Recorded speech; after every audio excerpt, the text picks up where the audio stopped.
Geopolitical tensions in the Middle East have pushed up the price of Brent crude oil this week, with traders concerned that a dramatic escalation in conflict could cripple global oil markets. And look, this is just one of many big market-moving stories that we've reported on all week. So for more analysis, I'm joined by Dawes from Shaw & Partners.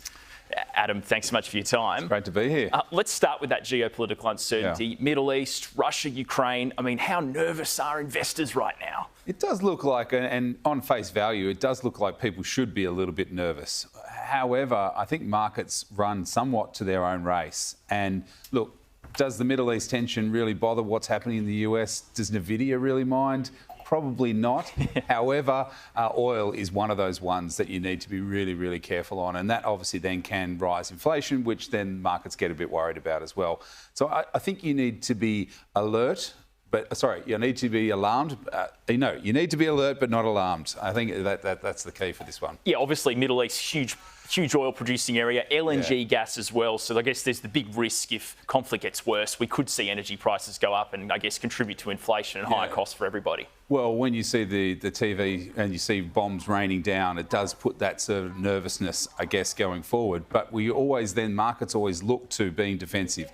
Gold goes up, oil goes up, US dollar goes up, which is not great for commodities here in Australia, but then also bond yields go down and equities go down. So there is this sort of flight to safety at the moment, which I think people should be aware of, but not to panic too much. Well, let's talk flights, because Qantas this week, it's been one of the worst performers on the Aussie stock market. Investors seem to be a bit worried about Qatar Airways buying announcing its planning at least to buy a 25% stake in Virgin, and I guess that could affect competition. Absolutely. Well, for us, probably better, not for Qantas. Good news for us. That's right. Potentially cheaper prices. But if you look back on a sort of a 2-week period, Qantas has actually had an amazing run. Like, it really has sort of done quite well. So I think this is a little bit of a paring back. But you're right, they should be worried about more competition. And really that Qatar, remember, they tried to get extra routes 6 months ago, 8 months ago.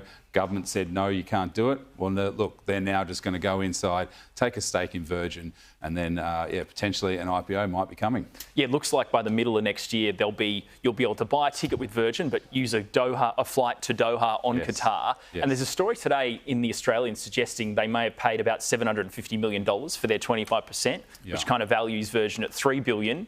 Does that mean the IPO could potentially go ahead in the next sort of 12 to 24 months? Well, yeah, I mean, it's been a drought in IPOs. There's no doubt about it. And there's been no really big companies. There's been one or so companies that have done quite well on it.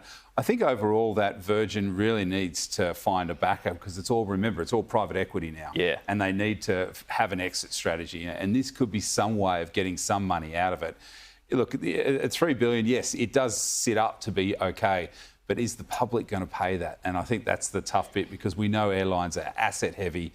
They don't make a lot of money, and it has to be run really, really well. And Qantas is probably one of the best airlines in the world as a business going forward. Yeah, well, $3 billion was actually coincidentally the value of Guzman and Gomez when it listed on the stock market in June. And that was the biggest IPO of this year. There has been a real drought, though, hasn't there? We haven't really seen much on the markets at all. There's no green shoots. There's nothing like that going forward. And I think that's a lot to do with geopolitical issues. It's a lot to do with higher inflation. It's cost of living. All of these kinds of things are sort of putting in that, do people have extra money to spend on these IPOs? Guzman and Gomez was one of those ones that was overpriced at the start and has defied gravity at the moment. So it's really interesting to see how that $38.50 today. There you go. So it actually came back from $40. So it's actually come back a little bit. And the valuations are just a little bit too rich for a lot of people. So it's an interesting one to see how it's gone. Yeah, I think Goldman's today have put out a report suggesting sell Guzman and buy Collins Foods instead, which owns a lot of KFC franchises. So they seem to see more value in KFC than burritos.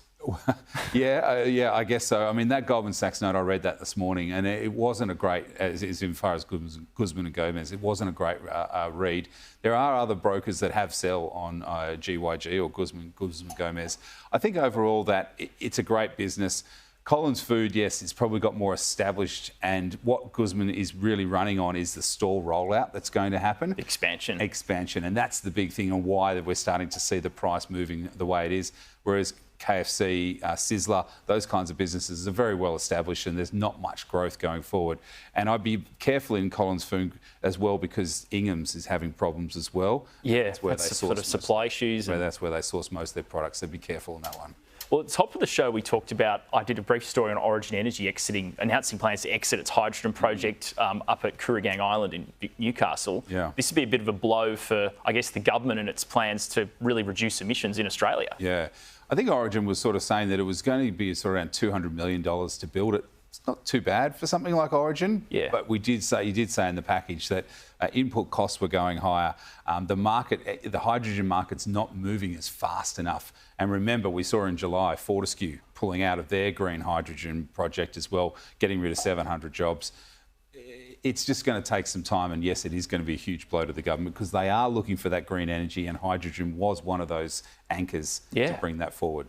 Look, one company we've followed a lot this year has been the Star, the casino operator. They obviously didn't lodge their financial accounts in time. Yes. They've now done that. Yes. The share price is pretty low at this stage, but do you think that company has a future and can survive? I think the company has a future only because the New South Wales government doesn't, or the Australian government doesn't want it to fail.